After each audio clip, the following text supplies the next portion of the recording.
Ons lees die oordenking vir 30 Desember uit Die Here is my herder met die vriendelike vergunning van Lizette Murray.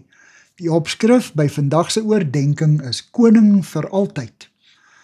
Die teksvers kom uit 2 Samuel 7 vers 12, 13 en 14. En daar staan: As jou dae vol is en jy met jou vaders ontslaap het, sal ek jou nakomeling wat uit jou liggaam sal voortkom, laat optree en sy koningskap bevestig. Hy sal vir my naam 'n huis bou. Ek sal sy koninklike troon bevestig tot in ewigheid. Ek sal vir hom 'n vader wees en hy sal vir my 'n seun wees. In Christus het al die beloftes wat God aan Dawid gemaak het, waar geword. Hoewel sommige mense gedink het dat die versekering dat daar altyd 'n nakomeling van Dawid as koning oor Israel sou regeer, net op sy eie koningshuis van toepassing was, weet ons vandag dat die belofte, ek sal sy koninklike troon bevestig tot in ewigheid, op Christus dui.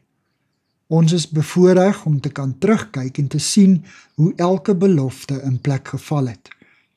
Ons lewe in die tyd van Christus as koning oor sy ewige kerk. Ons het dus die verantwoordelikheid om te lewe soos onderdane van hierdie koninkryk. Maar ons is meer as onderdane. Ons is bevoorregte erfgename, koningskinders. Indien ons dus glo dat God al sy groot beloftes bewaarheid het, moet ons vasglo dat hy elke dag in ons klein behoeftes sal voorsien. In hierdie Kersfeesmaand eer ons Jesus as ons koning en Messias. Hy is ons verlosser, Immanuel, vredevors, ons ewige lig. Dit sal nooit weer donker wees nie. Dit is byna te groot om te kan verstaan. Maar ons moet dit glo. God se woord staan ewig vas. Here, God en Koning, dankie dat U van ewigheid tot ewigheid bestaan. Amen. Dankie vir die saamkuier. Ek deel Lizette se kontak en webblad besonderhede in die inligtingsparagraaf van hierdie voorlesing.